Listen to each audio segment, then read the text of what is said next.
Sou Max Bustrange, sócio fundador da Excellence, gestão de turnaround e reestruturação. Nesse próximo vídeo da série A Vida Executiva Como Ela É, eu vou continuar contando a minha carreira após a REC de Benkiser, eu ser demitido da REC de Benkiser e depois de ter entregue muito resultado, colocado muito bônus no bolso, ter feito todo o turnaround operacional de resultado na REC, e por ciúmes de homem eu fui colocado na rua, uma mão na frente e outra atrás. Já era a terceira vez que eu estava sendo demitido, depois de entregar muito resultado. Na Natura, 4 anos entregando muito resultado, bati de frente com Pedro Passos e fui colocado na rua, de uma maneira educada, elegante, com tempo adequado, mas eu fui posto na rua. Depois foi na Votorantim Cimento, entreguei muito resultado, eu nunca entreguei tanto resultado financeiro na minha vida. E depois de bater de frente com o novo presidente da empresa, o Itói de Biribiribiri, também fui colocado na rua. Viajava de jatinho para cá, para lá, tinha muito poder e status, mas esse é um ponto muito importante. A grande maioria de vocês, quando consegue chegar num ponto alto, vocês fazem de tudo, se agarra na cadeira com a bunda para não sair dali e fala yes para todo mundo para manter o emprego. Eu não sou assim, eu quero valor, eu quero construir a minha marca, construir o meu histórico, a minha fama, e daí eu vou começar a crescer e ganhar valor e não preço como a grande maioria de vocês executivos de mercado, que fica no ar-condicionado só fazendo PowerPoint e Excel. Bom, depois fui para a REC de Benkiser e um ano e pouco fizemos um novo turnaround, baita de um resultado financeiro para a empresa no mundo, para a empresa na divisão, para a empresa na América Latina, para a empresa no país. Bati de frente com duas lideranças da linha matricial funcional, o divisional e o regional, não segui o que eles fizeram, falavam que só falavam besteira, não olhava o BIS, olhava só o sistema de incentivo próprio, fizemos um baita resultado e fui posto para fora também. Já era a terceira vez, depois de vários processos de muito resultado, que eu era colocado para a rua. E eu parei e comecei a minha reflexão. Para, Max, não dá certo, você vai continuar sendo colocado para fora a minha vida inteira. Eu estou falando já em 2007 para 2008, a minha vida inteira, todo mundo tentando me mudar, Foi na Procter & Gamble, tem que ser do jeito The Firm, a empresa é assim, a cultura é assim. Eu quebrava todos os CBAs, os Current Best Approach da empresa, eu construí os meus próprios, da minha maneira, entregando resultado que ninguém entregava, do meu jeitão de fazer resultado com gente muito boa, demitindo sem pena, apesar das pessoas lá dentro da média ser muito boa, eu punha para fora. Depois a Natura é a mesma coisa, entregando resultado, e a Natura tem aquele jeito de ser, a Natura, a cultura, relacionamento, todo mundo amigo, perde uma hora para começar a reunião, porque todo mundo falando sobre o fim de semana, sobre a família, sobre o cachorro, antigamente era fumando, no cafezinho, e trabalho mesmo nada. Eu brincava na Natura que entre as conversas você trabalhava, um absurdo. Tentei ajudar e mudar a empresa, não consegui, fui posto para fora do sistema e até hoje estão fazendo água, estão crescendo para girar bicicleta. Na Votorantim é a mesma coisa, o pessoal ali me aguentava mais, que eu teve muito resultado, eu já era bem mais sênior, mas todo mundo me olhava de olho cruzado, de olho torto, e todo mundo querendo mudar o Max.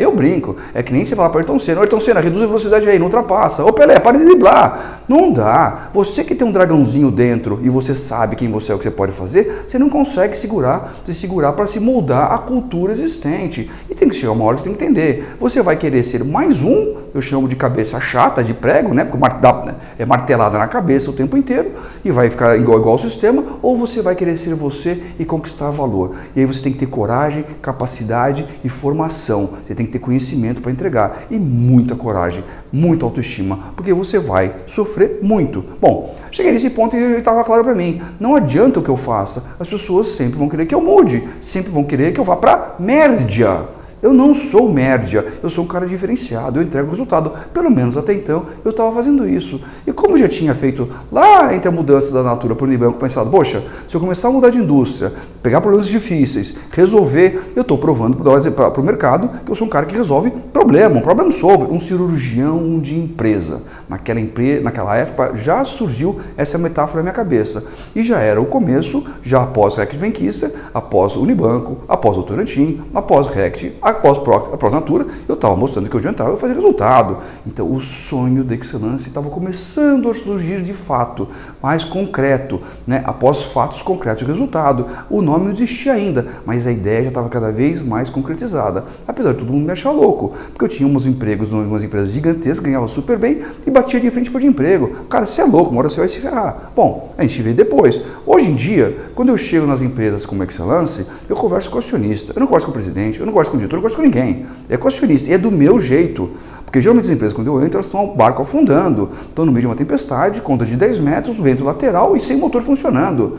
O dono do acionista, ele pode até achar que ele veleja, mas ele fica andando, navegando em Costa Brigada, com dia de sol, sem vento, dirige aquele baita iate, ele acha que ele é marinheiro. Não é nada. Na hora que o mar está bravo, ele não consegue nem fazer nada. Ele vai afundar o barco e nessa hora fala, sai daí, deixa que a gente assume o leme, porque a gente está acostumado e vê isso no nosso dia a dia. Você não. E é assim que eu falo com o acionista. Eu falo, fica quieto, mexe no Facebook, no Instagram, onde você quiser, e quem toca a empresa aqui somos nós.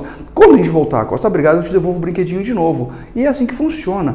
Presidente e diretor, quando chega na empresa, é rua. Vocês não fizeram até hoje, não vai fazer no futuro, vocês não sabem. É rua, nós somos sangue para você.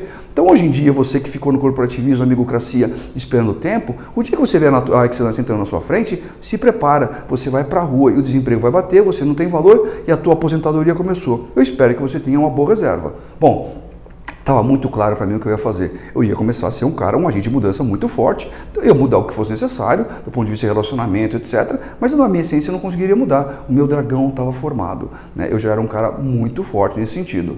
Bom, Pudera, que já tinha alguns apelidos nessa época, né? Na Natura era Highlander, né? E o pessoal brincava, para trabalhar do lado do Max tem que andar com um anel de aço no pescoço, porque senão ele passa mesmo em quem não performar. Faz parte. Na Votorantim, que era uma empresa enorme, os caras falavam, meu, você está sempre em cima do problema. E aí surgiu o apelido de Tubarão Branco. Fala, pô, onde tem sangue está o Max. Eu falo isso mesmo. Aproveita que o Max está longe de você, que você está performando. Quem o Max estiver em cima é porque você está sangrando. E Tubarão Branco você não vê duas vezes, você só vê uma. Então se você vê, dançou, performa para o Tubarão Branco não chegar em você. A Tigo Brasil, que nós vamos falar daqui a pouquinho, vocês vão entender por quê, né? Nós vamos falar do Edwards Mão de Tesoura. Vocês vão entender o que eu fiz com produtividade, eficiência, custo, margem e rentabilidade da empresa. RONA, Return on Net Assets, maior do mundo da Bung depois de um ano de trabalho. Né? O Júnior Justino da Bung pulava de alegria. Era o único lugar do mundo que a Bung tinha trigo, ainda é, e dando uma RONA, que era um indicador muito importante para a Bung, e ainda deve ser, depois do nosso trabalho, de um ano de consequência. E hoje em dia, eu não sei porquê, me chamam de fio desencapado. Acho que o pessoal está enganado. Bom, só para dar um pouquinho para vocês de noção.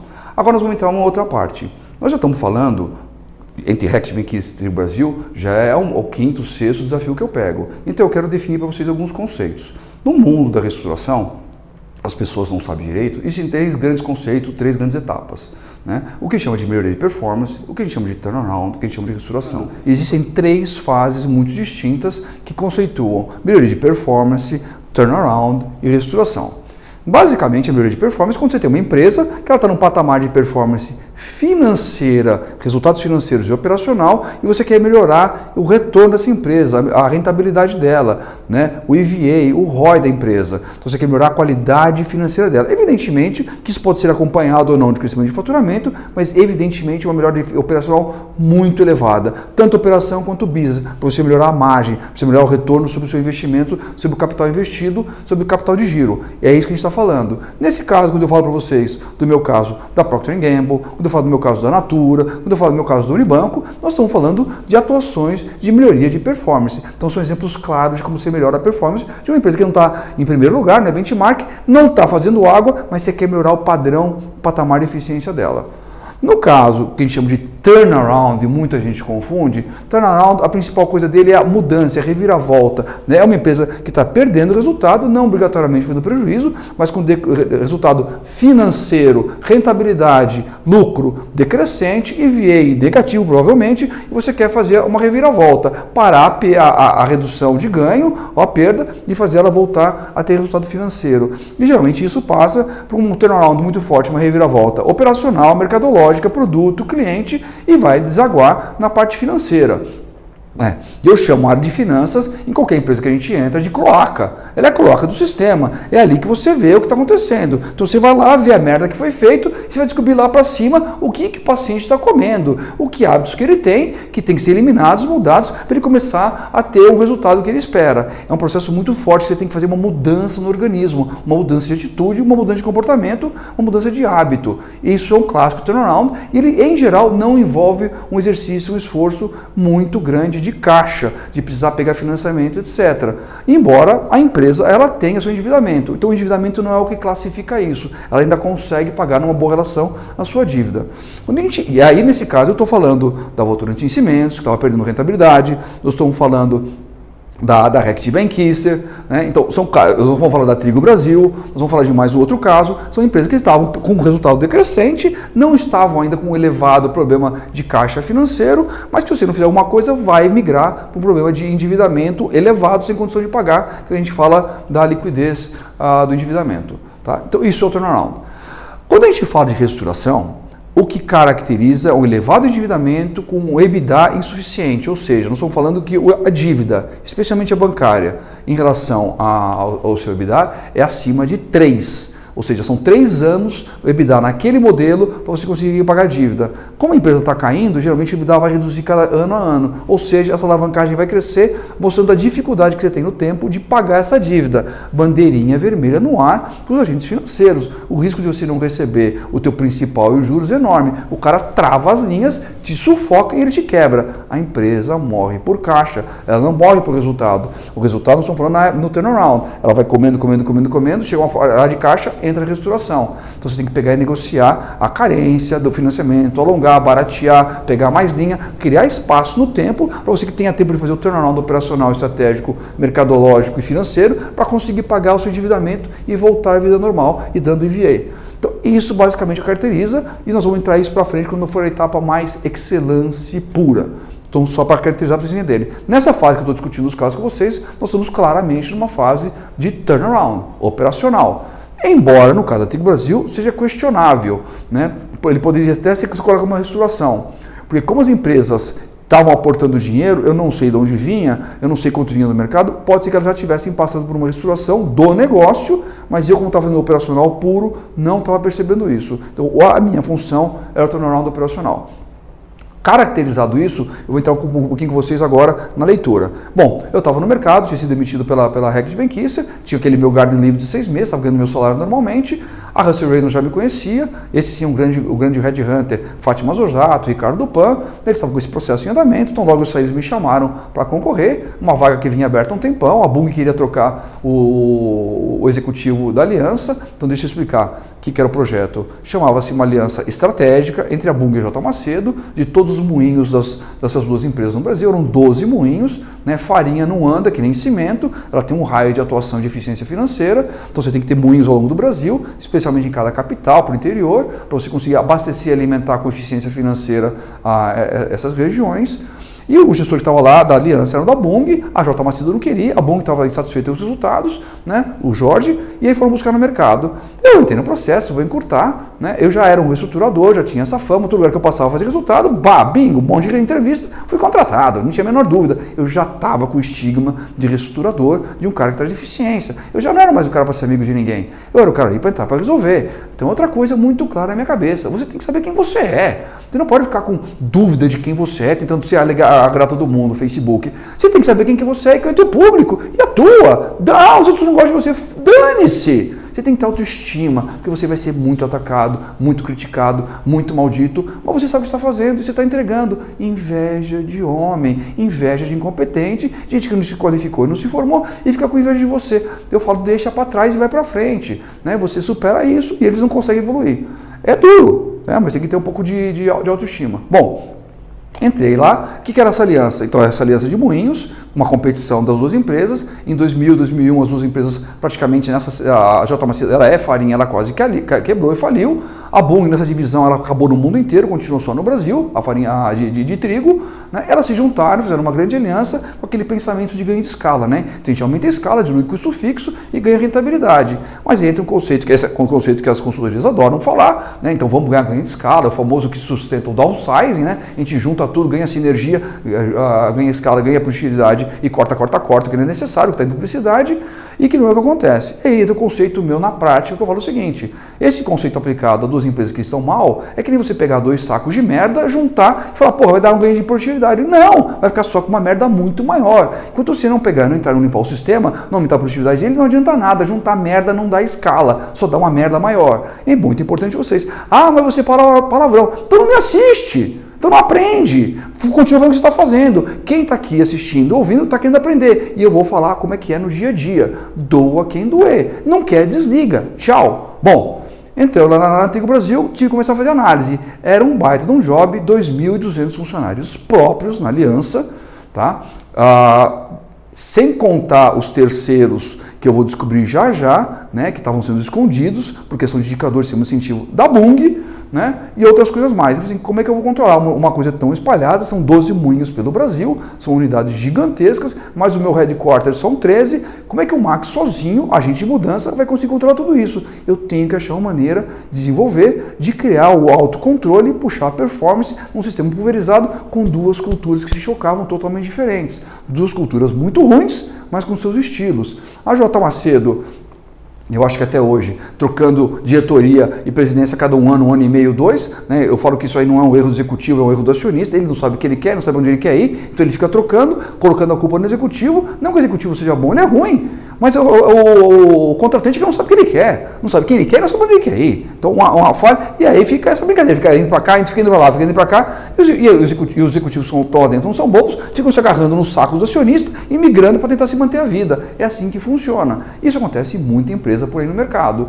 Na Bung era uma outra cultura, né? Eu chamo a cultura cowboy, originária do passado dela, onde você tinha um presidente e um vice-presidente muito poderosos, dois baita cowboys, todo mundo para baixo morria de medo, era harassment moral o tempo inteiro, eu diria até de ética, né? As pessoas para baixo não tinham medo, tinham uma mamata, uma boquinha muito boa e falavam sim. Podiam estar fazendo coisa errada, mas falavam sim. E faziam coisa errada ou certa. Não pensava muito, ia fazendo no esforço. Eu falo empurrar a parede, acabava o dia encharcado, mas não tinha mexido nada. Eu falava, olha como eu estou cansado. E era recompensado por isso. Mas pelo menos o cara está fazendo o que eu pedi dos dois cowboys. E aí ficava aquele grupo de puxa-saco fazendo coisa errada.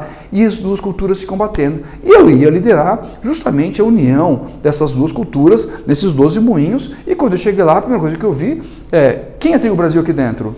Ninguém se achava Trigo Brasil. As pessoas ou eram J. Macedo ou eram Bung. Ninguém queria ser Trigo Brasil. Eles estavam sendo forçados a Trigo Brasil. Trigo Brasil era um escanteio, era uma aberração para as duas empresas, né? E as pessoas estavam lá sem motivação nenhuma, de lados delargadas que eu chamo, sem a menor vontade. A Trigo Brasil não tinha integridade. Eu tinha um outro desafio. Eu precisava fazer essa empresa ter valor, as pessoas terem moral, terem motivação, querer ser Trigo Brasil. Como eu faço para fazer isso? Eu tenho que ter uma empresa poderosa, que ela entregue resultado, que divida, que as pessoas se sintam, o sistema de incentivo. Nós vamos falar muito, vocês vão entender como isso é importante, né? E aí a gente vai falar sobre a sensação de pressentimento, de criar cultura, e cultura quem faz é liderança, não existe empresa, tá? Bom, eu já entendi o tamanho do problema que eu tinha. Eu ainda ia brigar com as duas empresas e eu tinha a de muito resultado, porque senão as empresas, ou uma ia quebrar e outra divisão ia ser fechada. Evidentemente, era um baita de um desafio. Bom, vamos entrar um pouquinho na leitura aqui do caso. Quando a gente entra na disciplina dos líderes de mercado, evidentemente, nós estamos falando da indústria de trigo, farinha, 4.000 anos de existência. Ela vem junto com o rato. Desde o início dessa indústria, existe o rato junto. O de 4 e o de 2 pernas. É a atualização, nada mais do que isso, ela continua igualzinho, só o processo ficou mais automatizado. Não tem dúvida, o core business dela é excelência operacional. É como eu faço para extrair do trigo a melhor farinha, ao custo mais eficiente, aí realmente em escala, dado um raio para conseguir atacar o mercado, que preço é o que ganha e você comanda a margem. Preço basicamente é igual para todo mundo. Tem uns malucos que ficam tentando fazer marca, né, gastar dinheiro em marketing, se diferenciar e acham que vão ser product leadership. É farinha, é derivado de farinha, é premix de farinha, é macarrão, é biscoito. Por favor, a diferença é de centavos. Assim, não é por aí que você vai puxar. E o pessoal da J. Macedo estava fazendo estratégia de product leadership. A bota da Itália, nunca vou me esquecer do Marcos, o cara de comercial, puta de um sonhador. E lá, evidentemente, não era. Você tem que fazer custo baixo e aí você coloca uma coisinha mais para diferenciar pela marca, Dona Benta, J. Macedo. Mas é isso, não passa daí. Mas eles indo para a estratégia errada. Eu sabia que eu tinha que, na verdade, fazer era resultado, baixar o custo, melhorar a eficiência, entregar um subproduto mais barato, que é a farinha, para os dois, para que eles conseguissem fazer as suas vendas com uma maior margem, porque basicamente a farinha, o trigo era 90% do estudo de custo deles. Então não tinha outro lugar a atacar, como o Pareto, a não ser a operação da farinha. Por isso é da importância da Trigo Brasil para as duas empresas. Tá? Então tem que ter muito claro que a tua função é operational efficiency, então você tem que buscar custo, eficiência. Bom, as 5 forças de Porter, aqui entra uma parte interessante. Nós estamos falando do mercado de farinha, não importa. Então nós estamos falando aqui sobre novos entrantes. É uma commodity. A Bunge já saiu desse mercado em todo o mundo. Só está no Brasil porque tem muito ativo, tem uma presença no Brasil inteira interessante, um market share muito importante, ainda consegue comandar um preçozinho com uma margem, então ali para ela dava algum dinheiro. Mas como o foco dela não é esse, a Bunge é soja e outras coisas mais no seu trading, e mais para frente o açúcar e o álcool, que foi a grande cagada que o Pedro Parente fez quando entrou aqui no Brasil e pegou toda a brincadeira com o time, tanto da Bunge Fertilizantes quanto da Bunge Alimentos que uniu. Eu vou explicar isso lá no 3º capítulo. Né? Aí começou a fazer água. Isso aqui é uma indústria muito básica, né? Ninguém vai querer entrar, o investimento é muito alto. Vocês não têm ideia o valor que custa fazer um moinho de trigo. O moinho de trigo é um sistema de aspiração contínua de sobe e desce, de farinha com muita máquina, gastando energia elétrica que nem louco. A nossa conta original de energia elétrica no Antigo Brasil era de 50 milhões de reais por ano de energia elétrica, de um dos maiores consumidores. Então é basicamente um sistema totalmente automatizado de moagem, com muito consumo, muita intensidade, você não para, né? É uma indústria onde as pessoas não têm interesse, vai colocar muito capital em ativo fixo, muito capital de giro, e o retorno é muito baixo. Tem indústria muito melhor para você colocar dinheiro. Então o mais que você vai fazer é comprar alguém que já está estabelecido, né? Trocar a bandeira, fazer uma melhoriazinha e tocar. Então, assim, você não tem novo entrante, você tem talvez um replacement de player. Do ponto de vista de produto substituto, praticamente para farinha você não tem nada. Vai fazer farinha de mandioca, farinha do quê? Então, assim, é farinha, é a eficiência da farinha, e aí uma parte muito importante, o fornecedor. Basicamente, a indústria de trigo, a gente pode classificar como 2 grandes players, tipos de players, que concorrem com você pelo bargaining power da cadeia de valor, que é isso que a gente estuda nas 5 forças de Porter.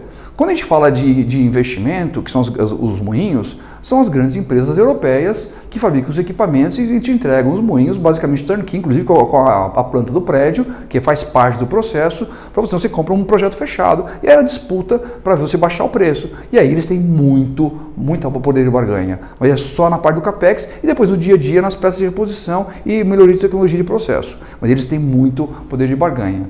Outra coisa que você tem no fornecedor, que é importante para você, é comprar trigo, né? Da Europa, da Rússia, dos Estados Unidos, Canadá, da Argentina, né? Então, assim, basicamente ali é o trade, a originação do trigo, saber comprar bem, fazer uma boa mescla, ou seja, conseguir comprar, o trigo é um ser vivo, comprar mesclagens diferentes de trigo, para que no final você consiga a reação química que você espera da farinha. E quanto melhor o mix que você fizer, mais barato, mais custo que você ganha, num item que é principal de custo, para você ter o mesmo produto de reação no final.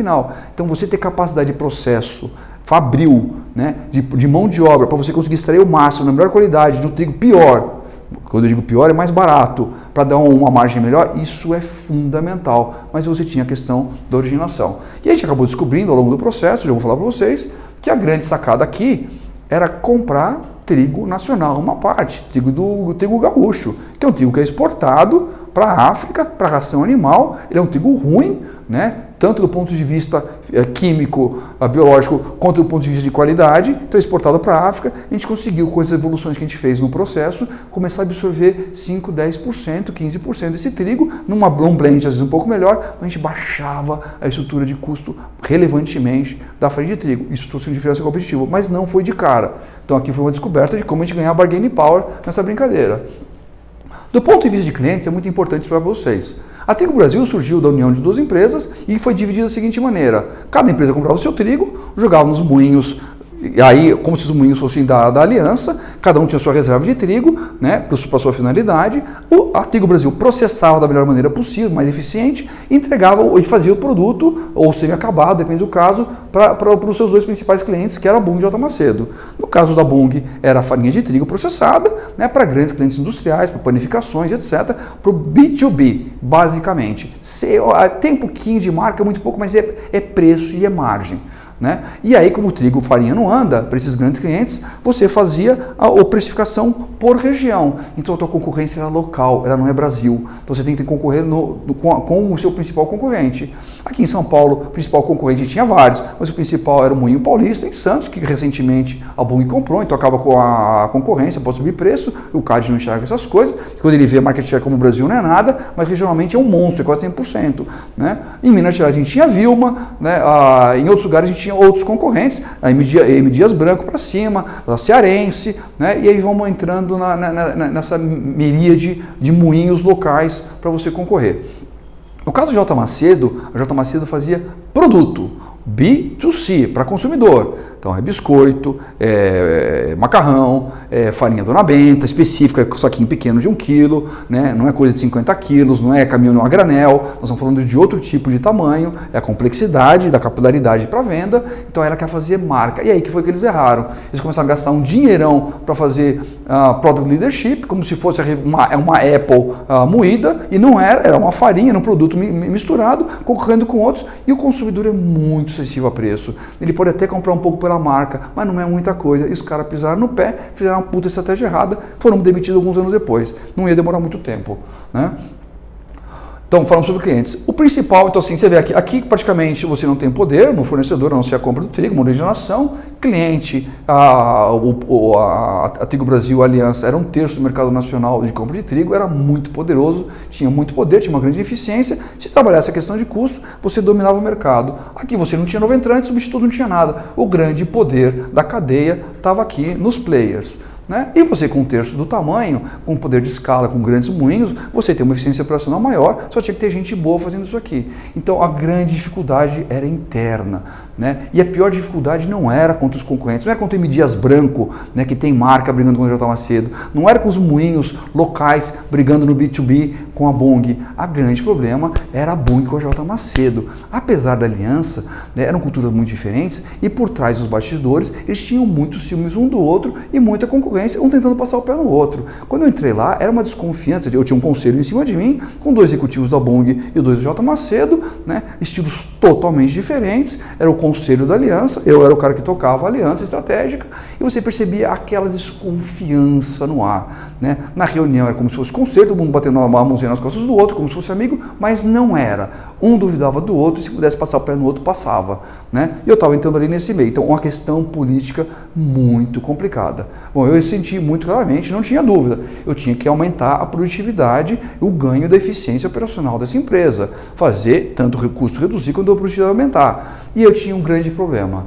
As duas empresas são praticamente quebradas, a Bung na questão dessa divisão e a J. Macedo como empresa. Elas não tinham dinheiro para colocar na empresa. Eu tinha que fazer mágica, matemática. Então o que eu fiz? O que eu sempre fiz. Você gera projetos de redução de custos, de ganho de produtividade e eficiência, e esse que você reduz, uma parte grande você devolve para a empresa, ela vai pôr isso no bolso, vai pôr isso na margem, e uma parte você pega e reinveste em manutenção, em gente, em qualidade e processo. Então você autogera o dinheiro e vai te financiar, apesar de você estar dando uma parte. Eu sempre fiz isso na minha vida. Eu gerava redução, eu auto-reinvestia uma parte e devolvia. Esse cara estava feliz, eu estava devagarzinho evoluindo meu processo sem eles nem perceberem, porque eles iam querer pegar tudo. E aqui estava o grande desafio.